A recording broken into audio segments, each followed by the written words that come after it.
Yuya Takahashi. Boy, oh boy, you have done it again. Your ability to subvert the idea of a Kamen Rider while also fulfilling the role of a hero they should be is phenomenal. I would say I'm surprised, but considering you are also the mastermind and genius that cooked X801, I should have known that you wouldn't let me down with this banger of a series. Kamen Rider Geats is the 4th Reiwa series, and one of the more unique ones that not only for its Battle Royale death game format that hasn't really been seen since Ryuki, but also for the highlight of the show, our main rider, Ukiyo Ace. Ace is very much a different rider compared to others, especially when you compare him to the previous rider, the selfless and busybody Ikki, and his sexy hot demon Vice. Oh my god, I love Vice. Ukiyo Ace is the star of the stars. Ace is a confident yet arrogant and sly rider who's not only one of Japan's top celebrities, but also the undefeated champion of the Desire Grand Prix. At first glance, he just seems to be an egotistical yet intelligent manipulator. However, Ace is a more interesting character, and this stems from not only his goal of wanting to reunite with his mom, but because this goal spans lifetimes and several reincarnations.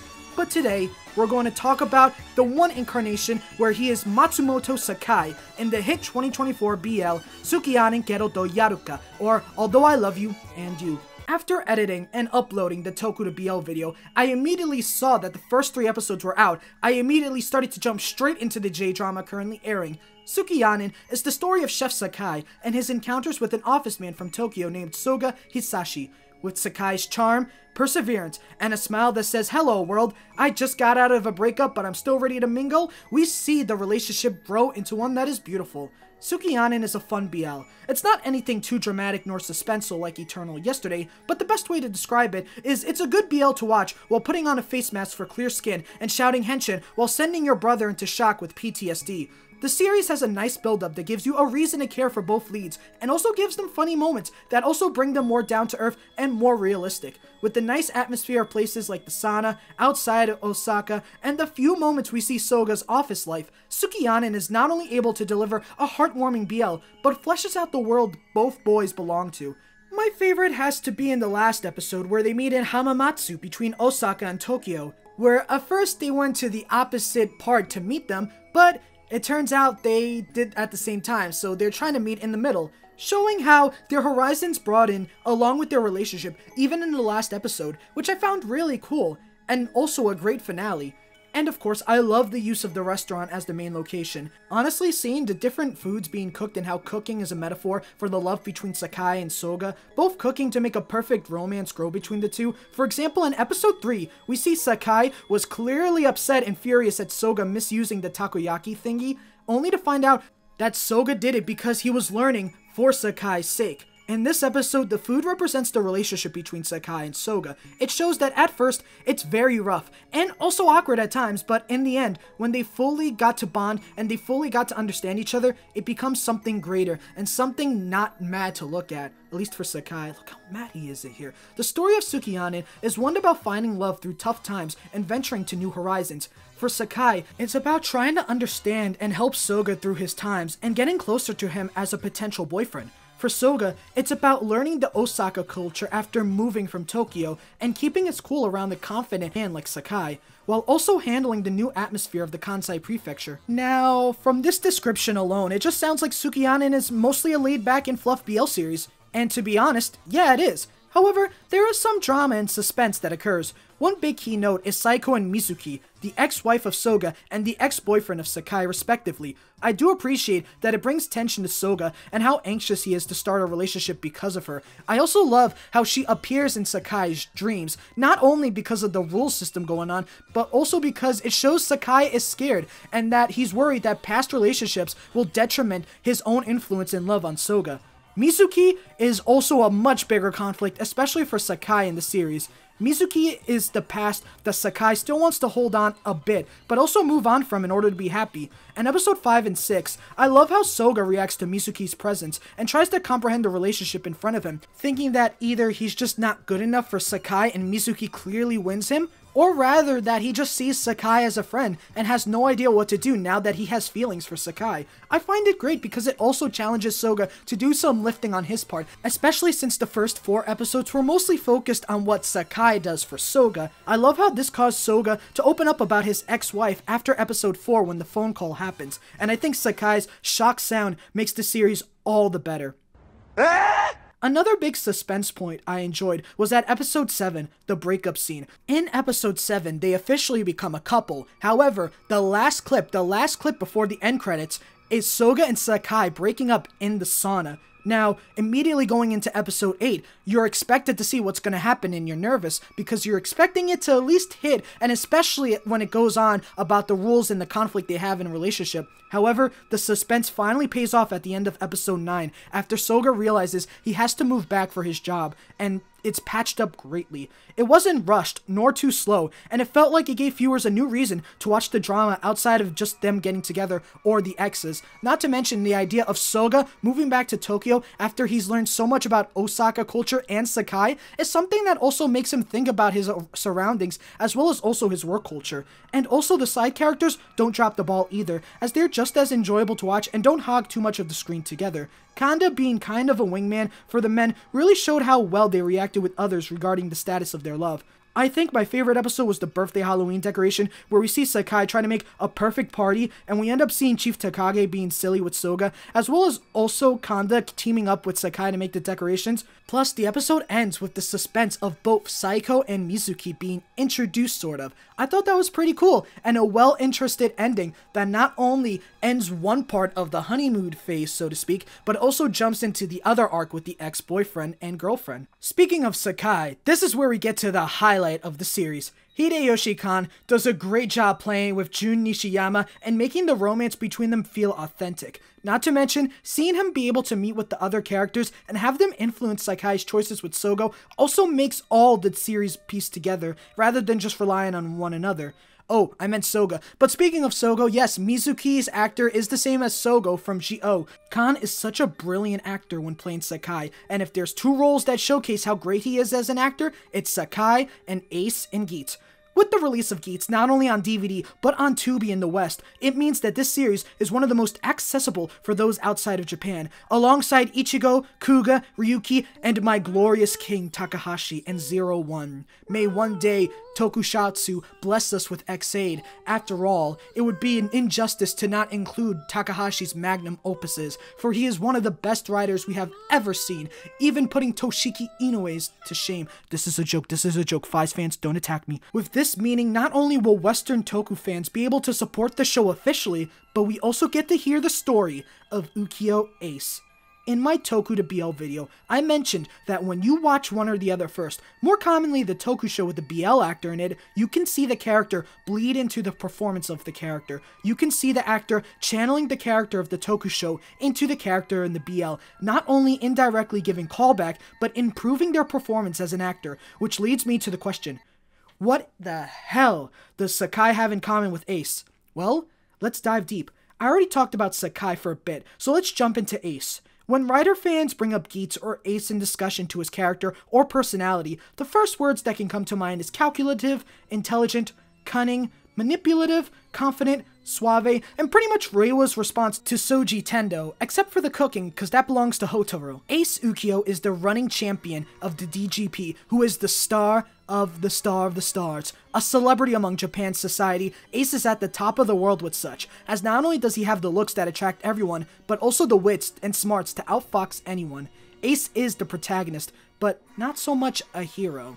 But this is what Geats changes about him. Ace is special, not only because of this factor, but because of his goal and journey he took to get there. Ace's reason for entering the Desire Grand Prix is because his mom, a navigator of the DGP, abandoned him to become the creation goddess and begged him to forget about her. However, he couldn't. From there on, he spent 2,000 years and through several reincarnations to compete in the Desire Grand Prix just to find her. He has ensured he plays in the DGP every time, made countless wishes, and got closer and closer with the DGP production just to get any clue to see where she is. Ace, although egotistical and sometimes a full-on liar, is a man who has a goal. Ace knows what he wants. Ace isn't a man set on destruction and fueled on malice like Michinaga, nor is he just a person who actually wants to do good like Keiwa or Neon. Ace is just a lone fox who wants to find his mom, and doesn't care who gets in the way. Ace's development in Geats is not only fueled by the desire to find his mom, but also by the people he meets along the way. Whether it's learning about the sketchy background of the Desire Grand Prix and how it plays with the world like its own toy, to the new threat of the Jamato, Ace starts to realize his role in the game as not only the highlight and victor, but as the hero of people who were hurt by both the Jamato and the Desire Grand Prix, including his own mom. Ace's character isn't the new guy proving he can be a hero like Iki or Hotaru, but rather the superhero proving he's super and potentially a hero. One moment that I feel like I appreciate a lot more than I should in Geats is when he breaks the news to Neon about Keiwa's sister's death. Neon's first response is, "Are you trying to outfox me?" but affirms he's serious. Ace not only shows how much he's grown from deceiving the others to get his way, to actually comforting and trying to be there for people who have felt pain from the Desire Grand Prix, and this is shown with Sarah, who was not only Keiwa's sister and his only surviving family member, but Neon's friend, especially through this tough time where she has to figure out who she is.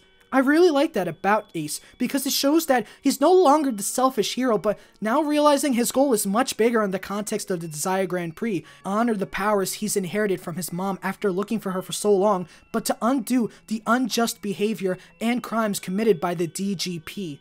Ace's story and Hideyoshi Kan's mirrors this in Sakai and Sukiyanen. Of course, completely different stories and definitely bigger stakes at hand, but in themes, pretty similar. Hideyoshi Kan not only shows how passionate both men are with their goals, but also how the obstacles they face challenges them and make them think about their next move. If there's one thing Hideyoshi Kan does, is carry Ace's confidence and charm into Sakai. Sakai as a character is one that not only is passionate about cooking and the friends that visit his restaurant, he's also passionate about Soga and learning about his experiences to be his boyfriend. From the way he gushes about him in the sauna in episode 1, how after the birthday blunder, he shows up to Soga's door to wish him a happy birthday personally, or how he comforts Soga after he sees him with Mizuki. However, Sakai also stumbles and contemplates his next move, such as after breaking up and wanting to think about the effects of long-distance relationships or the disorder in the first stages of the relationship. There are 2 points when you can really see Hideyoshi Kan bring forth Ace and have him bleed into Sakai, and honestly, they're my favorite part of Sukiyanen. The first one is the rules part of episode 8, and I'm not just also talking about how in the last few episodes, Ace is the DGP creation god that makes the rules. In episode 8, Soga and Sakai are struggling to figure out how to see eye to eye and make this relationship work. So they try to set rules in order for the relationship to work, and establish stuff such as whoever gets called out has to smile, make pickles, yada yada yada. They're able to find solace and reconcile even after all the grievances, being able to move past the conflicts they originally faced. In this episode, Sakai shows the influence on Ace in this character. Let me explain. Ace's major conflict with the DGP is that no matter how many wishes he gets, he still can't wish for his mom, and as the mystery goes deeper, he not only learns that the DGP took his mom and made her the creation goddess, stealing her away from him, but also the dreams and hopes of the people in the DGP. From here, we see the relationship go from the DGP is hiding something about Ace's mom, to not only did the DGP take Ace's mom away from him, but also the happiness, dreams, and sometimes lives of others just to play with the world and make it their own to play these magical games. And I'm sick of it, and I want to take down this production and stop it from existing.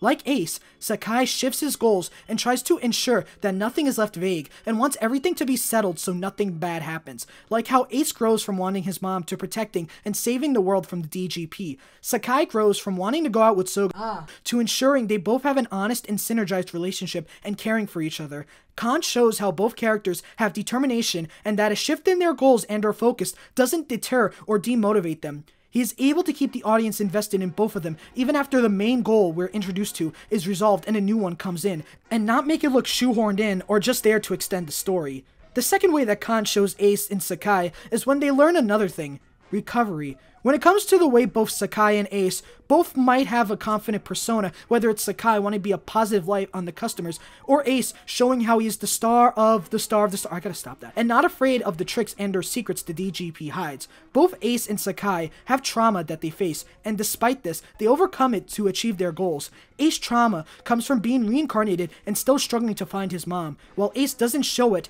He is lonely. He lives so many lives but never gets what he wants, and in every reincarnation, he just never seems to find his mother or find people to attach to. Ace goes from being a loner who cares only about reuniting with his mom to making a world where the people no longer have to be manipulated or victimized by the DGP. He learns to care about people and the trauma they face, such as Keiwa losing his sister and his family, Neon realizing that she's a wish and not actually the daughter of the Kurama Foundation, or Michinaga's trauma with losing Toru. He learns sympathy, and especially empathy. Sakai's trauma comes from his ex-boyfriend and the breakup, as he not only has to find a way to reconcile and become a loving partner with Soga, he also has to reconcile with his ex and move on from him. Both show that the trauma of loneliness still affects them, but instead of breaking them or making them more malicious with their intent, they overpower it and push through because they know not only is there people waiting for them on the other side, but there's other people they can make happy with it. I think this is why Ace is a strong character, because for someone who has such a cocky and strong persona, seeing him show care or the slightest appreciation for people in his life is something valuable. Same with Sakai, and how he's not only appreciates Soga, but wants to be the best boyfriend. He wants to show how much he loves both the people in his restaurant and Soga. Hideyoshi Kan knows these two have much more depth, and he knows that it's important. So much like Sakai, he cooked up the acting skills to ensure such. As new series like Gotchard continue and new BLs pop up like Living With Him with Keiwa, which we will talk about soon, I feel like it's important to look back at both Geats and Sukiyanen because there's something that's really cool. I really like how it shows that Hideyoshi Kan is a master at what he does. He really shows that he's able to carry Ace's performance into Sakai and make it much more elevated. Heck, you don't even need to watch Geats to appreciate Sukiyanen as a really good BL drama. I think it's one of my favorites so far. I can really say with all this confidence, Sukiyanen is definitely Ace with us.